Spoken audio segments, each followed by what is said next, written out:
سب سے پہلے آپ میرے موبائل میں یہ تصویر دیکھیں۔ یہ 4 نوجوان دوستوں کی تصویر ہے۔ ان میں سے 3 گجرات سے تعلق رکھنے والے ہیں اور ان میں سے ایک دوست اٹلی سے آیا ہوا تھا۔ آپ کو پتا ہے نا، جب باہر سے آتے ہیں تو ان کے پاس پیسہ ویسا ہوتا ہے تو دوست احباب کہتے ہیں کہ چلے یار گھومنے پھرنے کے لیے چلتے ہیں۔ تو یہ چاروں دوست اپنی مہران گاڑی میں یہاں سے گجرات سے روانہ ہوئے گلگت استردو کے لیے۔ وہاں جا کے سیر و سیاحت کرتے گئے۔ گنجی پڑی ایک مقام ہے وہاں پر، تو وہ آپ کو پتا ہے کہ یہ جو شمالی علاقہ جات یہ سارے پہاڑی علاقے ہیں، بہت بڑی بڑی کھائیاں ہیں، پہاڑ ہیں اور پھر بہتی ندیاں ہیں، بہت خوبصورت علاقہ ہے۔ لیکن وہاں پر گاڑی چلانا ہر آدمی کے بس کی بات نہیں ہے۔ یہ چاروں دوست ایک گاڑی چلا رہا تھا، 2 پیچھے بیٹھے ہوئے تھے، ایک سائڈ میں تھا، گپ شپ کرتے ہوئے جا رہے تھے۔ تو گنجی پڑی کے مقام پر ایک بڑی پہاڑ کے اوپر سے جا رہے تھے تو وہاں سے گاڑی پسلی اور سیدھی کھائی میں آگے۔ اس کی تصویر بھی آپ دیکھیں، ایسا خوفناک ایک منظر ہے۔ یہ دیکھیں، اوپر سے گاڑی گری اور نیچے کرچی کرچی ہو گئی، اور ان میں سے 3 نوجوان تو اندر ہی رہے، وہی مر گئے۔ جو چوتھا نوجوان تھا وہ باہر پڑا ہوا تھا، اس کے ہاتھ ٹوٹ گئے تھے، پاؤں ٹوٹ گئے تھے، اور اس کے بعد ان علاقوں میں نیٹ ورک بھی نہیں چلتا، اور پہاڑوں میں نیٹ ورک تو بالکل نہیں چلتا۔ وہ بھی وہیں، چاروں نوجوان وہیں پر مر گئے۔ وہاں ارد گرد کوئی آبادی نہیں، پہاڑی بڑا سلسلہ ہے۔ اس کے بعد ان کے جو والدین تھے انہوں نے رابطہ کرنے کی کوشش کی، فون بج رہا تھا، لیکن کچھ عرصے کے بعد بیٹری ختم ہو گئی۔ سیر و سیاحت کے لیے جب جاتے ہیں کہ ہر ایک کو یہ ہوتا ہے کہ چلو سیر و سیاحت کے لیے گئے، ان کو تنگ نہ کیا جائے۔ جب 3-4 دن گزر گئے، ان کے فون بن جا رہے تھے، تو پھر ان کے والدین نے اخبارات میں اشتہار شائع کیے۔ یہ اشتہارات بھی ہیں یہاں پر، یہ ایک ویڈیو ہے، اس کے اندر یہ ویڈیو ہے، اس کے اندر اشتہارات ہیں۔ چاروں والدین، ان چاروں نوجوان کے والدین نے اشتہارات شائع کیے کہ بھئی ہمارے بچے نہیں مل رہے۔ وہ معلومات کی، انکوائری کی، سرحد حکومت اور یہ علاقے کی جو حکومت ہے بہت اچھی ہے، سیاحوں کا بڑا خیال رکھتی ہے۔ میرا بھی وہاں جانا ہوا ان علاقے میں، تو وہ بہت زیادہ خیال کرتے۔ چنانچہ آہستہ آہستہ ڈھونڈتے ڈھونڈتے کوئی 10 دن کے بعد یا 8 دن، 16 مئی کو یہ چاروں نوجوان گجرات سے روانہ ہوئے تھے، اور کل یعنی 24 مئی کو جا کر 9 دن کے بعد پتا چلا کہ یہ ان کی گاڑی یہاں گری ہوئی ہے۔ آپ یہ دیکھ سکتے ہیں اس کے اندر کہ یہ ریسکیو والے ہیں، یہ دیکھیں، یہ ریسکیو والے یہاں پہنچے اور پہنچ کے ان نوجوانوں کی لاشوں کو گاڑی سے نکالا، گاڑی کاٹ کے نکالا، اور پھر یہ لاشیں گھر پر جیسے آئی ایک کوہرام مچ گیا۔ آپ تصور نہیں کر سکتے، جو باپ ہے نا، جو ماں ہے، اس کو پتا ہوتا ہے کہ چھوٹے سے بچے کو کس طرح، کن دکھوں کے ساتھ، کن ارمانوں کے ساتھ انہوں نے پالا ہوتا ہے۔ اور جب گھبرو نوجوان ہو جائے تو ماں باپ خوش ہوتے ہیں کہ ہمارے بڑھاپے کا سہارا بن گیا۔ بہنیں خوش ہوتی ہیں کہ ہمارا بھائی جو ہے ایک سہارا بن گیا، ایک ان کو ایک وہ مل گیا، فخر کرتی ہیں کہ ہمارا بھائی ایسا ہے۔ اور جب کسی شادی ہو جاتی نا عورتوں کی، تو پھر وہ اپنے شوہروں کو بھی کہتی میں اپنے بھائی کو بتاؤں گی، ٹھیک ہے۔ تو بہنوں کو بھی ارمان ہوتا ہے، ماں باپ کو سہارا ہوتا ہے، اور پھر ہوتے ہیں کہ ان کی شادی فلاں جگہ پر کریں گے، ہماری بہو آئیں گی، ان کے بچے آئیں گے۔ اور آپ جانتے ہیں کہ ایک چھوٹے سے بیج سے لے کر اس کو بڑا کرنا، پھر 25-30 سال کا جب جوان ہو جائے، کمانے لگ جائے، اور اچانک ان کے اور خوفناک طریقے سے موت واقع ہو، تو اس کا تصور صرف وہی کر سکتا ہے جس پر یہ بیتی ہو۔ اللہ تعالیٰ سب نوجوانوں کی حفاظت کرے، اپنے حفظ و امان میں رکھے۔ 3-4 باتیں قابل غور ہیں۔ پہلی بات یہ ہے کہ پاکستان ان ممالک میں شامل ہے جہاں پر ٹریفک حادثات سب سے زیادہ ہوتے ہیں۔ سندھ، بلوچستان، خیبر پختونخوا اور یہ علاقے، میں نے پوری اس پر ایک ریسرچ، ایک مقالہ لکھا ہے، کسی وقت میں آپ کے سامنے پیش کروں گا۔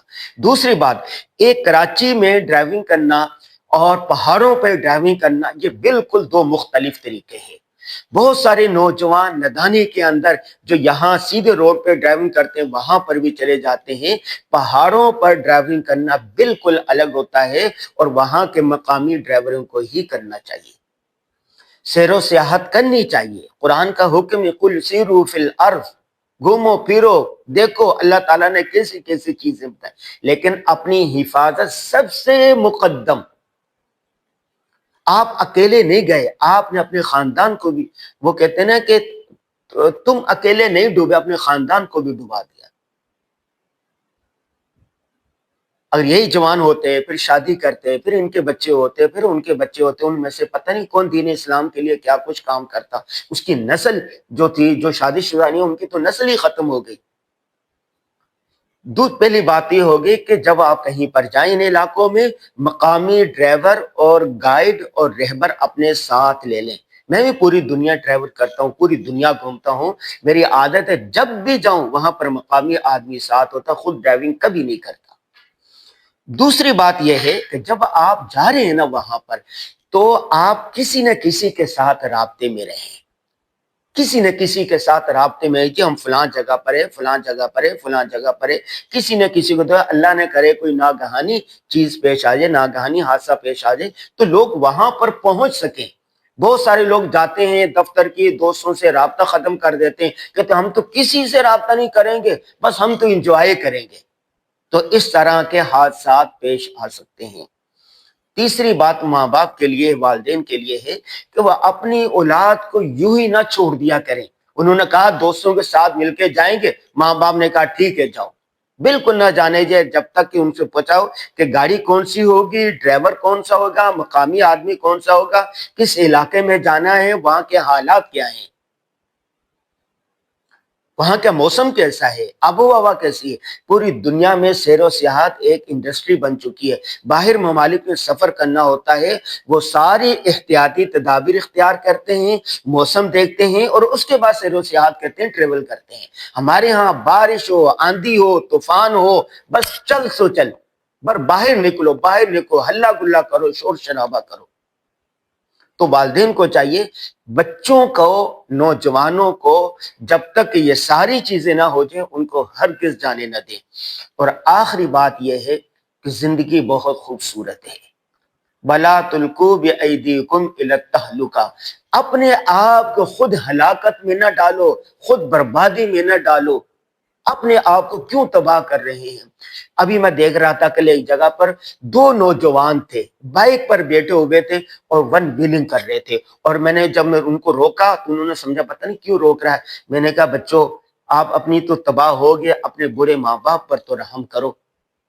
انہوں نے نہیں مانا، تھوڑے سے آگے گئے، آگے کوئی چھلکا پڑا تھا، کیلے کا تھا یا کیا تھا، یا چکنائی تھی، وہاں پر بائک ایسے میرے سامنے کلٹی ہوئی اور ایک نوجوان کی ٹانگ ٹوٹ گئی۔ اب پچھتا رہا ہے، اب پچھتاوے کیا ہوت جب چڑیاں چگ گئی کھیت۔ اب پچھتانے سے کچھ نہیں ہوگا۔ مجھے یاد ہے کچھ سال پہلے میں ہسپتال میں داخل تھا، تو میرے ساتھ والے بیڈ پر ایک 12-13 سالہ بچہ ہوگا، اس کی دونوں ٹانگیں کٹی ہوئی تھی، وہاں پر آیا تو ایسا چلا رہا تھا، ایسا چلا رہا تھا، اللہ۔ اس کے ماں باپ آئے، جب تھوڑی دیر کے بعد میں نے پوچھا کہ ہوا کیا، اس کے باپ نے روتے ہوئے کہا کہ میں دفتر سے آیا اور میں نے بچے کو کہا کہ بیٹا بائک کو گھر کے اندر لے آؤ، باہر کھڑی ہوئی ہے، مجھے کچھ کام تھا۔ تو میں جیسے گھر پہ گیا ہوں اور وہ کام کر کے واپس ہوں، میں نے کہا بچہ نہیں آیا اب تک، باہر دیکھا، تھوڑی دیر کے بعد دیکھا تو آگے بہت سارے لوگ جمع ہیں اور وہاں پر جمع ہے اور چیخو پکار ہو رہا ہے اور ایمبولینس۔ تو پتہ چلا کہ میرا بیٹا جس کو میں نے کہا تھا بائک آگے لے آؤ، اس نے بائک اسٹارٹ کی اور آگے چکر لگانے لگا، اور آگے فوریل کھڑی ہوئی تھی گاڑی، فوریل، اس کے اندر جا کے دے ماری اور یہ نیچے گھس گئی اور اس کی دونوں ٹانگیں جو تھے نا کٹ گئی۔ یہ کیا ہے؟ یہ نافرمانی کا وبال ہے۔ تو زندگی بہت خوبصورت ہے، بہت اچھی ہے۔ اپنے آپ کو، اپنے خاندان کو، اپنے فیملی کو مشکلات میں نہ ڈالیں، اپنی زندگی کو بچائیں۔ اور آخری بات بالکل یہ ہے کہ اللہ تبارک و تعالیٰ نے ہر موقع کے لیے دعا دی ہے، دعا سکھائیے، سفر کی دعا، اپنے حفاظت کے لیے دعائے انس ہے، بسم اللہ علی نفسی و اہلی و مالی و ولدی، یہ پوری ایک دعائے انس ہے، اس کو پڑھ لینا چاہیے۔ کہتے ہیں کہ جو آدمی یہ دعا پڑھ لے اللہ تبارک و تعالیٰ حادثات سے بچاتے ہیں۔ دوسری ایک اور دعا، بسم اللہ الذی لا یضر مع اسمہ شیء فی الارض ولا فی السماء وهو السمیع العلیم، کہتے ہیں جو دعا صبح پڑھ لے شام تک اللہ کے حفظ و امان میں ہوتا ہے، جو شام کو پڑھ لے وہ صبح تک اللہ کے حفظ و امان میں ہوتا ہے۔ اللہ ہی مسبب الاسباب ہے، اللہ ہی بچانے والے ہیں، تو روحانیت کا اہتمام کرنا چاہیے، صبح شام کی مسنون دعاؤں کا اہتمام کرنے چاہیے، ہر موقع کی مسنون دعائیں پڑھنی چاہیے۔